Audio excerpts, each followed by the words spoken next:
अस्सलाम वालेकुम प्यारे बच्चों, आज की इस वीडियो में आपको खुशामदीद कहते हैं। आज की इस वीडियो में हम डिस्कस करने जा रहे हैं 8वीं जमात का फ़ाइनल पेपर। तो प्यारे बच्चों, बहुत सी वीडियो दिखाएंगे आपको। अब उम्मीदन इंशाअल्लाह अल्लाह के फ़ज़ल से करम से कल आपका पेपर बेहतरीन होगा। जो कल पेपर होगा इतना मुश्किल नहीं होगा, आपने बिल्कुल भी परेशान नहीं होना, हेजिटेट नहीं होना। इंशाअल्लाह ये जो हमारी लास्ट वीडियो होने जा रही है इसके अंदर हम पैटर्न और जो भी हमारे पास वो जो ई शीट होगी ना उसके मतलब डिस्कस करेंगे। इसके अंदर ई शीट के ऊपर मैंने एक पेपर सॉल्व किया हुआ है ख़ुद, तो आपको सॉल्व करके मतलब वो पेपर दिखाऊंगा आज की इस वीडियो में और आपका इंशाल्लाह जो है वो कवर अप हो जाएगा। तो देखते हैं कि इसके अंदर क्या कुछ है। तो प्यारे बच्चों, ये आपके पास एमसीक्यूज़ हैं, ठीक है। इंशाल्लाह ये एमसीक्यूज़ मैंने हल किए हुए हैं। आप आराम से इनको एक दफ़ा रीड आउट कर लें, ठीक है। वीडियो को रोक के ना रीड आउट कर लें ताकि इनमें से होप्स हो आपका ना कुछ बेहतर हो जाए। इस तरह के आएंगे जैसे लिखा हो ना, द एब्सोल्यूट वैल्यू तीसरा एमसीक्यूज़ ऑफ -4 इज़, तो +4 है। तो ना इधर कोई भी चेंज हो सकती है, उधर लिख सकता है -11 लिख सकता है, -12 लिख सकता है, या जमा वाली कोई अगर ले देखें ना आप, अगर उसने लिख दिया ना -11 तो आपने डायरेक्ट नीचे से जमा 11 वाला ऑप्शन ढूंढ के उसके ऊपर टिक कर देना है। अगर उसने लिख दिया ना ऊपर जमा 11 या जमा 8 कोई जमा वाला इंसान लिख दिया तो आपने नीचे भी जमा वाला ही टिक करना है, ना कि आप उसका उल्ट कर दें। माइनस बिल्कुल भी आपने नहीं करना। तो इस तरह सारे एमसीक्यूज़ होंगे, मैंने सॉल्व कर दिए। आपके वो पैक्टा जो आया था ना मॉडल पेपर, वो वाला सॉल्व फॉर्म में मैंने आपके लिए निकाला है। तो आप इसको लाजमी एक दफ़ा पढ़ लीजिएगा, होप्स हो आपका कुछ हेल्प आउट हो जाए। मज़ीद मैं ये नहीं कहता कि यही आएगा, ये तो एक मॉडल पेपर है ना, ठीक है। मैं बढ़ता हूँ क्वेश्चंस की जानब। क्वेश्चंस किस तरह के आएंगे, ठीक है। क्वेश्चंस मैं ना आपको डिटेल से डिस्कस करके बताता हूँ कि किस तरह के हमारे पास से क्वेश्चंस आएंगे। जो पहला क्वेश्चन आएगा ना वो आएगा कि अदद 1/3 या कोई भी आ सकता है को अददी खात पर ज़ाहिर करें। सिंपल आपने एक नंबर लाइन लगानी है और उसके ऊपर अपने क्वेश्चन को मार्क आउट कर देना है कि 1.3 यहाँ पे बन रहा है, 1.5 यहाँ पे बन रहा है, 2 पॉइंट जो भी है वो कहाँ पर नंबर लाइन के ऊपर बन रहा है। आपने वो स्केल के ऊपर रख के उससे भांप लेना है कि मेरा यहाँ पर बन रहा है।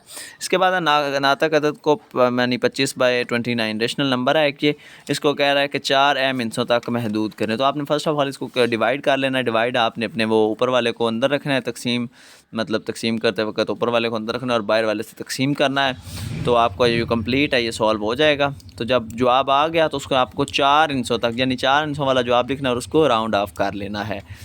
इसके बाद बेटे आपका एक तुकाते वाला या यूनियन वाला पक्का दूसरा शार्ट आएगा। आपने ये ध्यान से करना है। आपको पता है कि यूनियन के अंदर तरतीब वाइज लिख देते हैं और तुकाते के अंदर जो सेम हो वो वाले लिख देते हैं।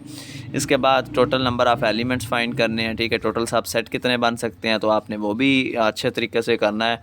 सबसेट इस तरह होता है, पहला सेट हमेशा खाली सेट होता है, फिर सिंगल फिर डबल करके, फिर ट्रिपल एक बना देते हैं, डबलिंग करके। इस तरह करके ना जितने सेट बन सकते हैं वो आपको कैसे पता चलेगा, जितने एलिमेंट होंगे ना वो आपने काउंट करके उसको 2 की पावर रख लेना है, तो आपको समझ आ जाएगी कि इतने सेट बन सकते हैं।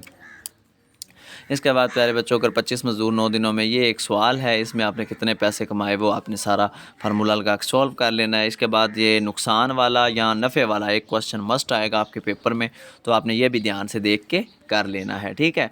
नफ़ा किस तरह मालूम करते हैं और लास, जो नफ़ा होता है या लास होता है वो पहले जो असल कीमत होती है उसमें से जो कीमत फ़रोख्त होती है जिसमें बेचा होता है उस कीमत को माइनस करते हैं। जो हमारे पास बाकी बचता है वो या तो नफ़ा हो सकता है या लास हो सकता है। अगर वो कीमत ख़रीद जो थी वो कम हुई और कीमत फ़रोख्त ज़्यादा हुई तो फिर तो हमें नफ़ा होगा। अगर वो ज़्यादा हुई और ये कम हुई तो हमें नुकसान होगा। उसने बताया होगा कि नुकसान मालूम करना है या जो भी। ये जमी सिलसिले अर्थमेटिक सीक्वेंसेस, ज्योमेट्रिक सीक्वेंसेस कोई भी आ सकता है। तो आपने इसके अंदर सिर्फ जो ज्योमेट्री अर्थमेटिक होगी ना इसके अंदर आपने 1 2 3 नेक्स्ट पुट करते जाना है, तो आपके पास एक जमी सिलसिला एक सीक्वेंस होगी वो बन जाएगी। जबकि जो अगर हमारे पास ज्योमेट्रिक के अंदर है, देखें अर्थमेटिक के अंदर हमारे पास डी होता है जिसमें डिफरेंस हम फाइंड करते हैं, लेकिन अर्थमेटिक के अंदर हमारे पास आर यानी रेशो होती है। रेशो होता है, दूसरे को ऊपर रखते हैं और जो पहला होता है उसके ऊपर तकसीम करते हैं। डिफरेंस के अंदर इस तरह होता है, दूसरे में से पहली रकम को माइनस कर देते हैं। याद रखें, रियाजी के पर्चे में आपको कैलकुलेटर इस्तेमाल करने की इजाज़त नहीं होगी, लिहाजा अपने पर्चे पर रफ अमल करने के बजाय मुतलका असातिज़ा से सफ़ा वसूल करें। आपने रफ अमल के लिए अपने पर्चे के ऊपर कोई गंद नहीं डालना या ई शीट के साइड पर गंद डालने लग जाएँ, ठीक है। आपने एक्स्ट्रा पेज लाजमी वसूल करने। इसके बाद ये तजज़ी वाला इसके अंदर फार्मूला लगाया है, ए की 2 - बी की equal to A minus B, A plus B. तो इसके साथ ये भी जो फार्मूला लगा हुआ है x + 1/x का होल स्क्वायर था, तो a का स्क्वायर b का स्क्वायर प्लस 2ab, 2a भी लिखना था ना तो a भी कट जाते हैं, वैसे भी x 1/x के साथ कट जाएगा, तो हमने सिर्फ 2 लिख दिया है। तो इस तरह करके आपने ये भी शार्ट लिखते वक्त ना ये लाइन बीच में लगा लीजिएगा, ठीक है। जो लंबे शार्ट होंगे ना उनके दरमियान में लाइन लगा लीजिएगा, सीधे तो नहीं हल होंगे, कुछ आगे हल कर दीजिएगा, ठीक है। इस तरह आपका ईजीली हो जाएगा।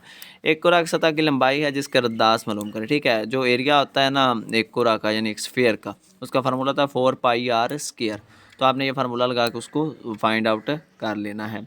इसके बाद प्यारे बच्चों आपका ये मफरूज़ा आपने लिखना था। इसके बाद ये जो माड मालूम करना था, माड वो होता है जो सबसे ज़्यादा बार रिपीट हो। अगर इधर मीन आ जाता है, ठीक है, यानी वस्तानिया आ जाता है, तो आपने इस तरह करना है, सारे को जमा करके जितने होंगे उतने पे तकसीम कर देना है। इस तरह हिसाबी औस ये मीन हमने निकाला भी, बस हम ओवर काउंट करते हैं, ठीक है। तो सिंपल है। इसके बाद कोई से 3 सवाल लॉन्ग करने थे तो लॉन्ग भी इस तरह आप सॉल्व कर लीजिएगा जिस तरह हमने ये किए हुए हैं, ठीक है। आपके लिए सारा पेपर सॉल्व किया हुआ है, आप ध्यान से बेटे देखिएगा अपने पेपर को और इंशाल्लाह सब कुछ बेहतर हो जाएगा। यूनियन तो कहते वाला पक्का लॉन्ग आएगा, आपने ये लॉन्ग मस्ट करके जाना। आप इसका स्क्रीनशॉट ले लें और उसको एक दफ़ा प्रैक्टिस कर लें, बाकी आपका इंशाल्लाह पेपर बेहतर हो जाएगा। एक चीज़ की दर्ज कीमत इतनी थी, उसकी छूट की कीमत फ़रोख्त मालूम करें, तो आप इस तरह सॉल्व कर सकते हैं। ये लॉन्ग एक मैं रोक रहा हूँ, एक और ये यूनियन तो कहते वाला लॉन्ग आएगा। तो ना ये इसमें कानून काते के तो काते का भी हो सकता है और यूनियन का भी हो सकता है, जौन सा भी आया आपने ध्यान से वो प्रिपेयर करना है। इसके बाद जो रेडियस होगा ना वो इन्होंने दिया होगा और वो कहेगा वॉल्यूम मालूम कर लें, या फिर पीछे जो एरिया था वो वॉल्यूम और एरिया दो ही फार्मूले हैं, सिर्फ आप दोनों अच्छे से याद कर लें। एक लॉन्ग आ जाएगा, एक शार्ट आ जाएगा। वॉल्यूम का फार्मूला है 4/3πr³ और उसका है 4πr²। वो फार्मूला था एरिया का और ये वॉल्यूम का। और फिर ये फिर एक अर्थमेटिक सीक्वेंस वाला लॉन्ग में आएगा। तो आप ध्यान से देखिएगा, इंशाल्लाह आपका पेपर अच्छे से हो जाएगा। एक इस तरह का लॉन्ग पक्का आएगा आपके पेपर में, इसमें स्क्वायर वाला भी मालूम करने को कह सकता है और क्यूब वाला भी। ध्यान से कल बच्चों पेपर सॉल्व कीजिएगा।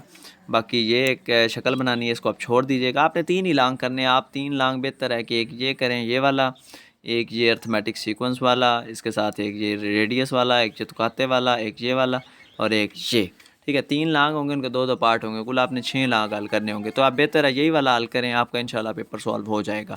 मज़ीद आपको समझ आ गया, हम आपके लिए दुआ गो हैं, इंशाल्लाह ज़रूर और बेहतर दुआ करेंगे ताकि इंशाल्लाह आपके पेपर कल का बेहतर हो जाए। कल आपका बोर्ड का पहला पेपर होने जा रहा है, पहली दफ़ा आप बोर्ड के पेपर देने जा रहे हैं, तो इंशाल्लाह सब कुछ बेहतर ही होगा। मिलते हैं एक नई वीडियो में, तब तक के लिए अल्लाह हाफिज़, अस्सलाम वालेकुम।